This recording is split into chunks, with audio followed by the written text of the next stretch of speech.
มื้อนี้เงียบๆไปเด้อเพราะว่าทางใช้แม่ไปนาเบิดเพิ่นย่านลูกไผเพิ่นตากแดดพี่น้องเพิ่นว่าบ่ให้ลูกไผเพิ่นไปใส่อะลีเลยเราว่าอยู่เฮือนเด้อสุมาแต่ฮับเอาเมียเราอยู่เฮือนเด้อเราว่าย่านลูกไผตากแดดเราว่าแอบยิ้มเรียวพี่น้องนี่กาน้องหลาสิขอตัวไปก่อนเด้อเนาะ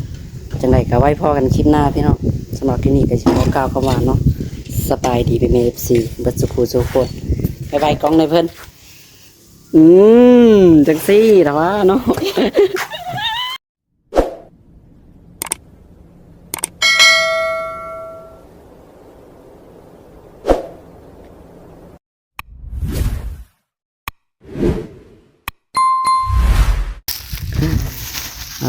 อย่างไรเนาะตอนนี้หากมาแต่ครับนางเอกเพื่อนล็อกประตู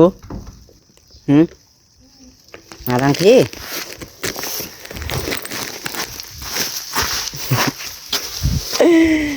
เฮ้ย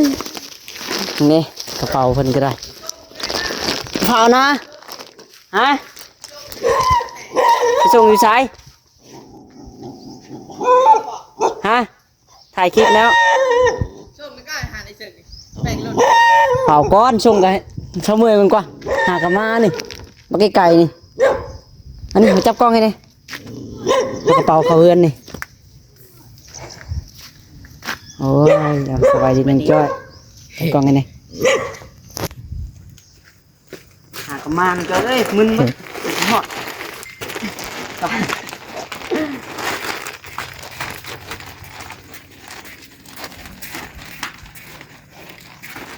ง่ายนะก็ญาติกล้องแค่นั้นจ้อย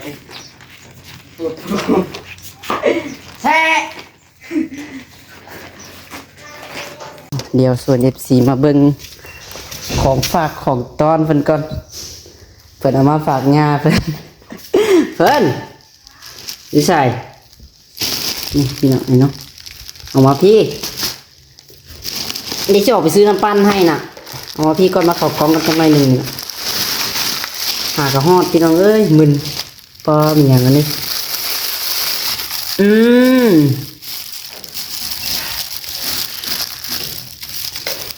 ปลาไปเฮ็ดจังไรได้นี่คุดคือสิหลายทางบ้านนี่หลายนี่ปลาเพื่อสิได้ชนิดก็เติมนึงแล้วขุดก็ได้มาเป็นลายนี่แมงขนุน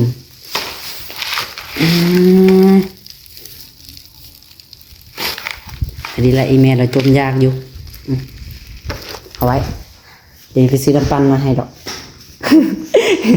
มาปุ๊บก็ใส่ปั๊บเลยได้ ให้ไปซื้อน้ำปั้นอัดประตูเลยไปใส่พี่น้องเดี๋ยวออกไปห้างเราจักหน่อยนึงออกไปส่งลุงจ้อยได้คือว่ารถเพย์บ่มันเป็นกันพี่น้องเนาะมานั่งคุยกับ FC ก่อนจะเล็กน้อยพี่น้อง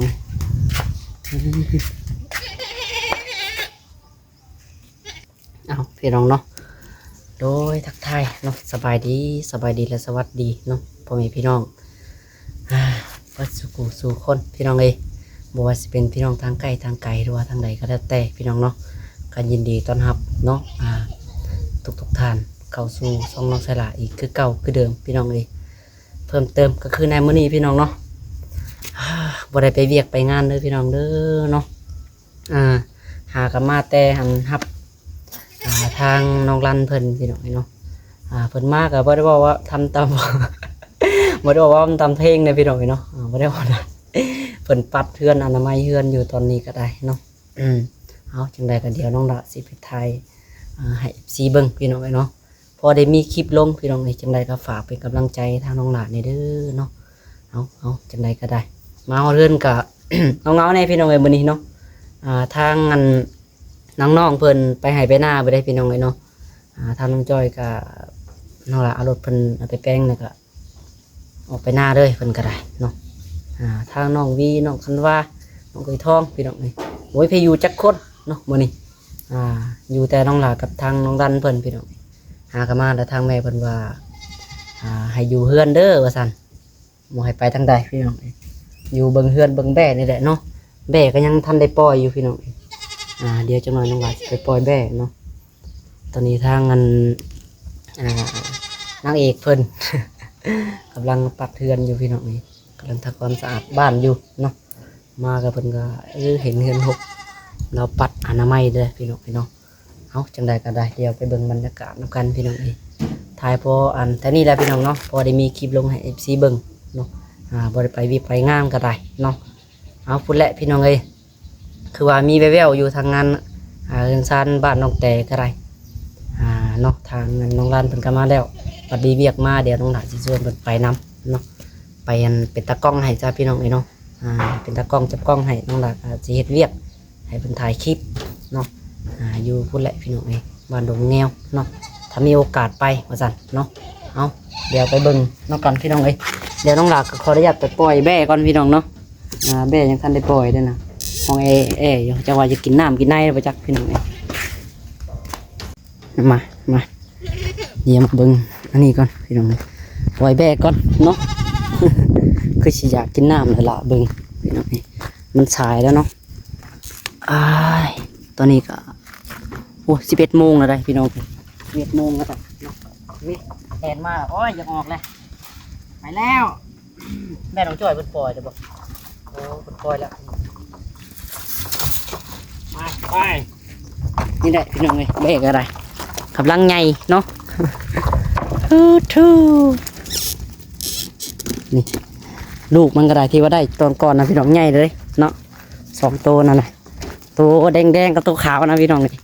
โอ้ยใหญ่ไว้เยอะดีเนาะไปฟิวอย่าวนเวียนแถวเพื่อนได้เนาะ ไล่มีเพื่อนก่อนเดี๋ยวที่เห็นเกิดไปนัวนี่บุญยังเลย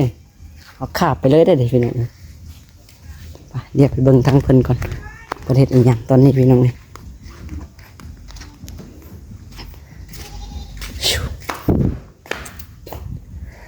ใส่ปัดแล้วเราบอกเพื่อน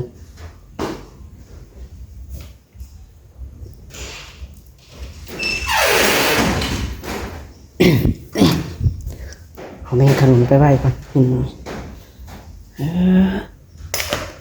คือเพิ่นได้หลายเลยพี่น้องเนาะ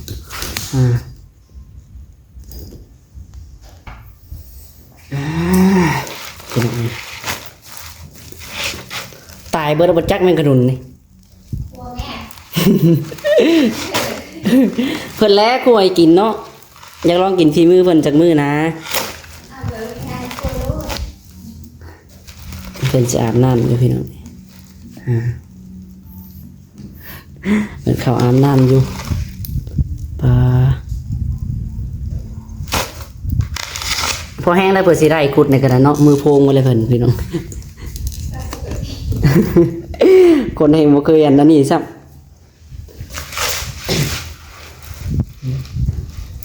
เดี๋ยวไปจะหา FC กันเลย FC เคยกินอยู่บ่พี่น้องเนาะแมงขนุนเนาะเวลาแมงขนุนตัวใหญ่ได้พี่น้องเลยบ่แม่นตัวน้อยได้เนาะคือเพิ่นไปหาขุดตามที่ดินหาขุดตามโคกตามป่านี่นะเบิ่งนี่พี่น้องบ่ได้ตัวน้อยๆเลย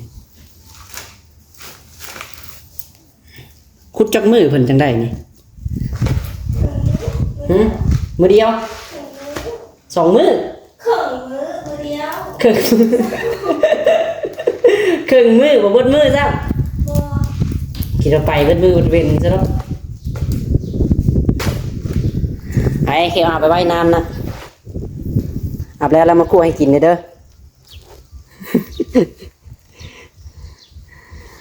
เอา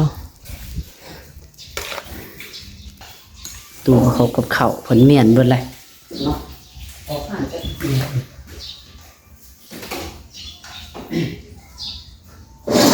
รีอยากกินนั่นที่มือน้องรันขอให้กินนั่นอยากเบิ่งเด้อ ขอให้กินเด้อวันนี้เด้อที่ลองใส่มันจะบาด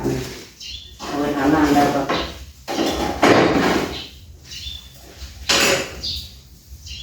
ใครแม่ก็ไม่อยู่ไปนาเบิด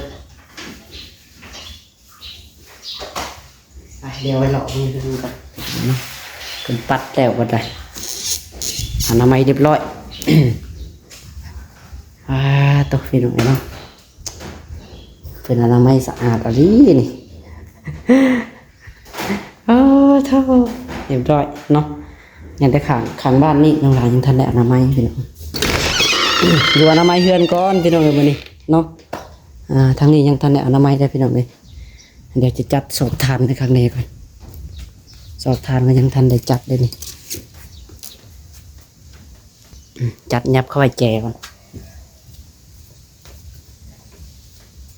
ทานซื้อมาครับพี่ซื้อมา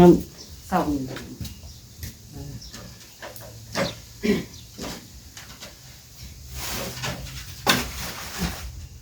แต่ก็สิบ่ได้เอาไว้คุ้มขาเนาะย่านมันดำขาเลื่อนนี่หรอกเสียไว้อันจังนอนห่างจากขาเลื่อนจาก10 เซน20 เซน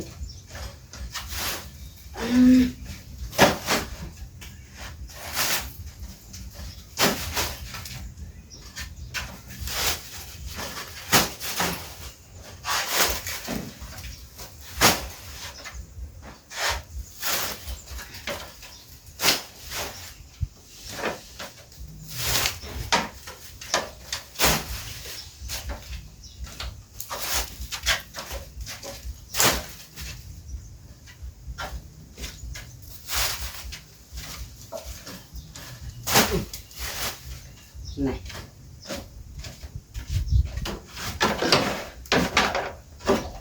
มีกระเต้าลมเรายังใส่ได้อยู่เนี่ยก็ได้เต้าลมมันเป็นซีไม่หักไปซื้อให้แต่โดนนะพี่น้องเลยแต่เห็นงานอยู่ทางบ้านมันในพงยังใส่ได้คือเก่าเน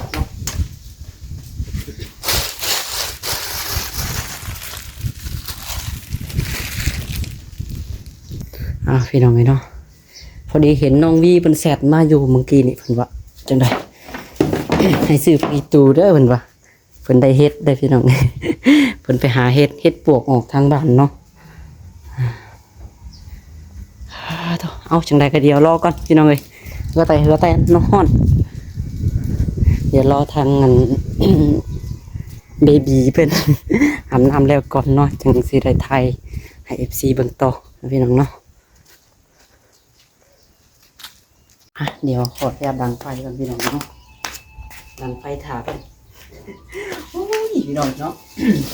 อันใดที่บ่ได้เฮ็ดก็ต้องได้เฮ็ดได้พี่น้องเนาะ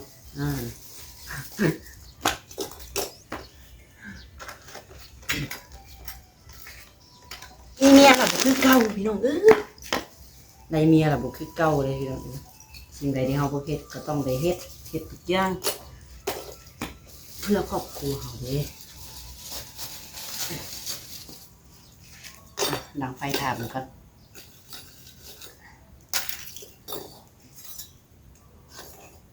ยังเปลี่ยนเครื่องอยู่อาบน้ำอยู่ใส่มาดังไฟนะพี่น้องดังไฟถ่านนี่เห็นปะเดี๋ยวจะคั่วหลังจากดังแล้วหมดใส่คั่วแห้งเลย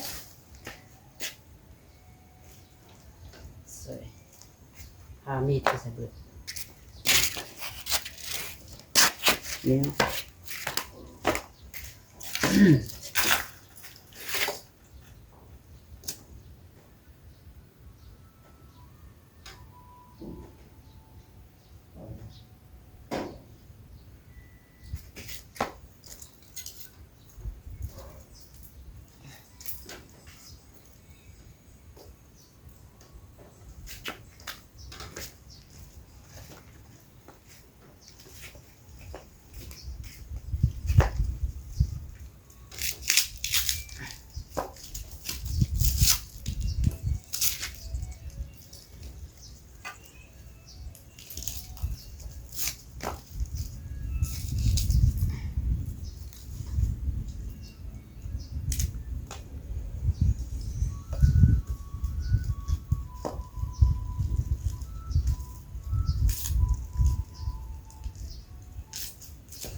เดี๋ยวรอเพิ่นจักหน่อยพี่น้องเอ้ยน้องบัดนี้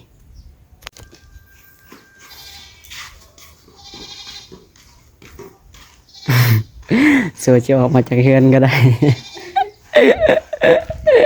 จะได้ก็ล้มเลยหมุนซ้ายหมุนขวาคือบอกหมอกระทะนั่นเพิ่น หม้อ ก็หมอกระทะก็มี ตัวเองไม่ได้ว่าหม้อกระถาตัวเองเอาหม้อมาน อืมแกะเจ้าตัวนี้ก็ได้เดี๋ยวเขาจะเข้าเอา จะแกะเบิดได้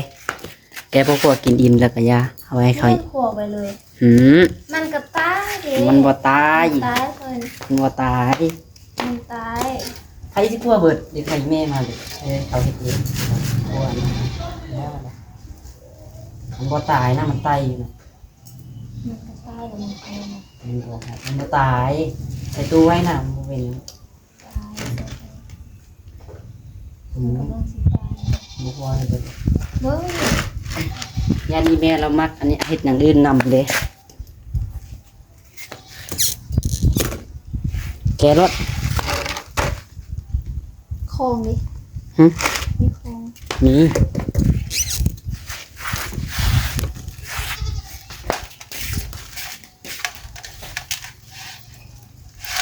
น่ะของทางนี้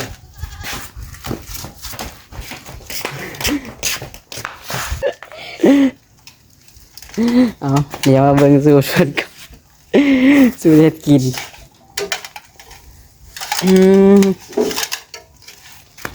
ก็สิเติมหนึ่งอยู่เพื่อจะกดได้ก็ได้พี่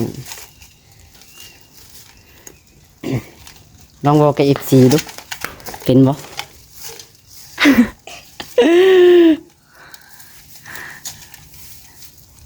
เลยกินเนี่ย ชิวชิวชิว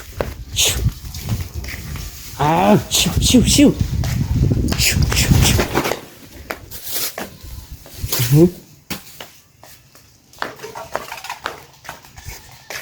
สิได้กินอยู่บ่พี่น้องเอ้ยเดี๋ยวถามเบิ่งฮะ พอว่าเป็น พอแล้วถอดไว้จากฟอง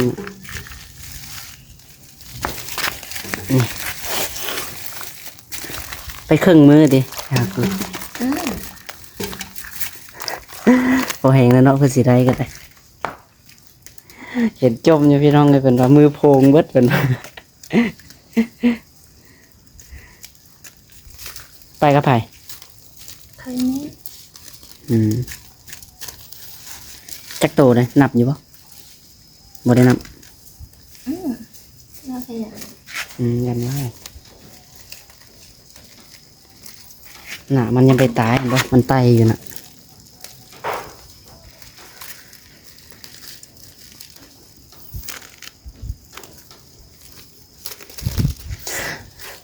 ก็คือยาดราม่ากันเด้อ FC เนาะอันนี้ก็เป็นแนวกินที่เนาะ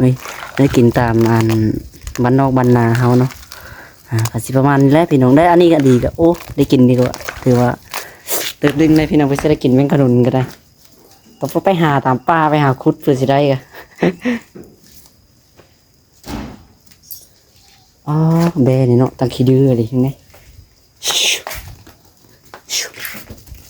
มันแดดพี่น้องแดดมันบ่ได้ไปทางใดนะมันอยู่แถวๆเฮือนนี่วนเวียนอยู่นี่แหละ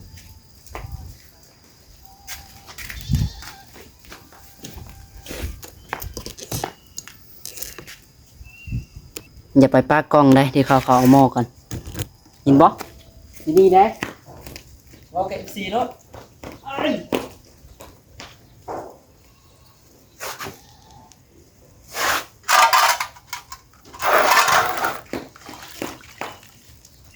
อันนี้หม้อไอ้ใส่กระทะ อันนี้เขาค่ะหม้อกระถา น้ำหมูกระทะเขาทำได้บ่สุดยังไม่สุด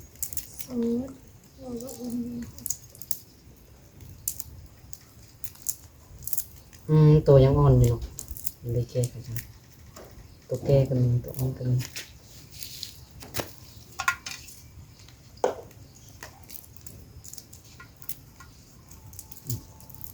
ใส่ตรงนี้ก็ได้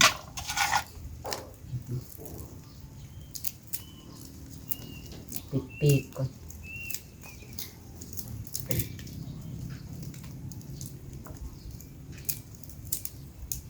กินให้กิน เดี๋ยววันนั้นมีแนวเซอร์ไพรส์ให้มาจากว่าสิเซอร์ไพรส์อย่างนี้หึ ยิ้มเลยพี่น้องเลยอย่าถ้าเบิ้งคลิปต่อไปเด้อน้องว่าน้องเราจะเอาอย่างเซอร์ไพรส์กันหึเฮ้ยเบน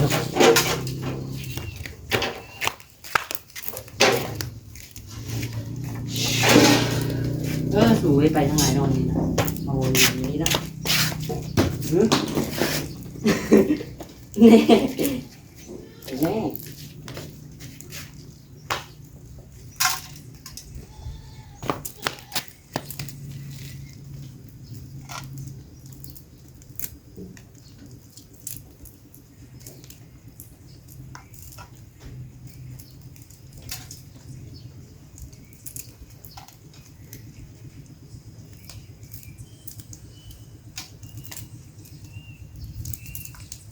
เป็นยังไงอยู่คนเฮ็ดยังไงอยู่บ้านบอก ท้องสิ หึ ออกแล้ว ไปนะ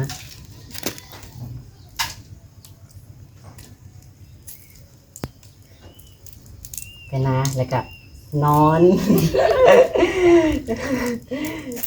เพิ่นเมื่อจักมื้อเพิ่นเมื่อจักมื้อน่ะ4 5 4 มื้อกลับบ้านได้4 วันอืมอืมกลับมาปุ๊บพอดีไซส์เป็นให้กินเป็นจังไดเฮือน คือเก่าอยู่บ่ ตั้งแต่เพิ่นเมื่อพี่น้องเฮือนก็บ่ได้ปัดเลย มือปัดแน่บ่ปัดแน่ ถูก็บ่ได้ถู ถ้าเขาตื่นมาแล้วเขาไปเวียกเลยเด้บ่ได้ปัดตื่นเช้ามา อืมเงินเข้าเฮ็ดกินแล้วก็ไปเวียกมาไกลๆมาโลบเงียวกันไม่สิใกล้เป็นสมองมันนั่งรถใช่เนี่ยเนาะใส่มันตึกโม่เลย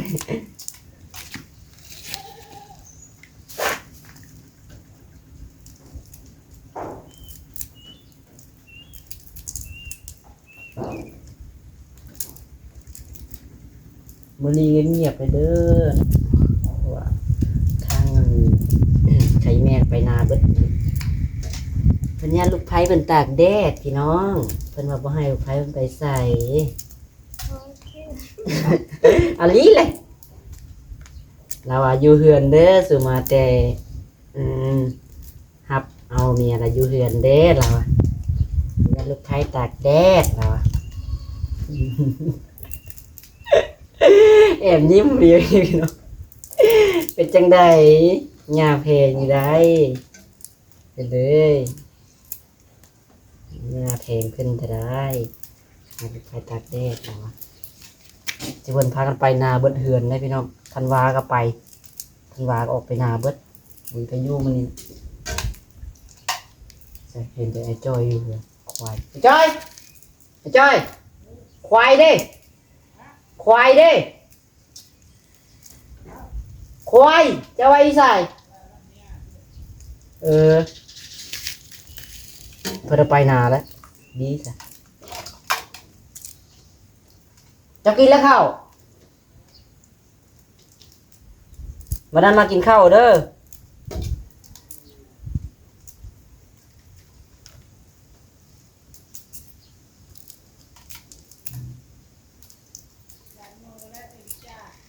อืม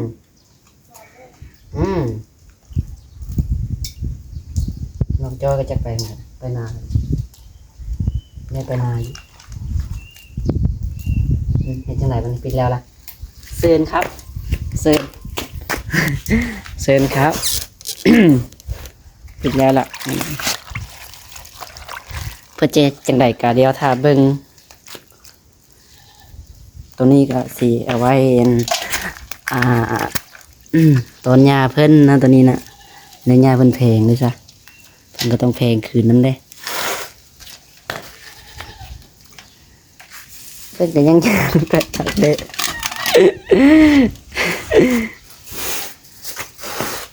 ให้เพิ่นเฮ็ดกินดูพี่น้องเลยมื้อนั้นน้องลายเฮ็ดใส่เป็นนัวหลายเพิ่นยังเอาอยู่ใส่หลายแค่เป็นนัว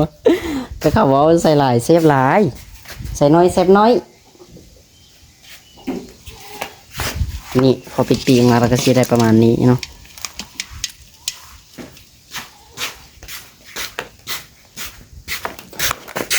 เขาทอกทีมได้นี่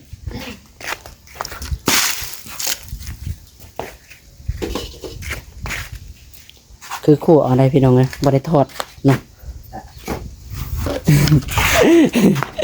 อีเมียงมาเพิ่น อีน้ำฟันใช้พามอมาปิดนี่ โลเขียวเหรอ พอเกลือน่ะใส่เปียงนัวได้ลายแล้วใส่ลายแซ่บลายได้เพิ่น ใส่ลายผมชิล่นแล้ว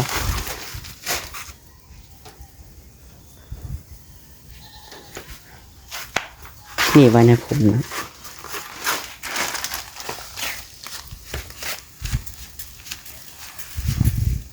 จี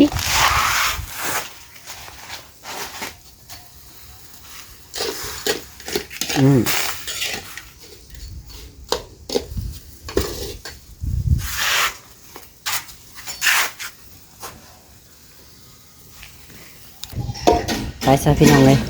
เบิ่งนี่คือสีไม้อีกแล้วฝนนี่เนาะมืดไม้อีกแล้วบึมพำไม้อีกแล้วพี่น้องเลยฝนสิตกอีกได้มันนี่ก็ได้ดีแล้วมาฮอดเทือนก่อนเนาะเอาโอเคพี่น้องสำหรับคลิปนี้ก็น้องหลาสิขอตัวไปก่อนเด้อเนาะจังไดก็ไว้พอกันคลิปหน้าพี่น้องสำหรับคลิปนี้ก็สิขอกล่าวคำว่าเนาะสบายดีไปเมฟซีเบิดสุขุสุขคนบ๊ายบายกล้องเลยเพิ่นจังซี่แต่ว่าเนาะ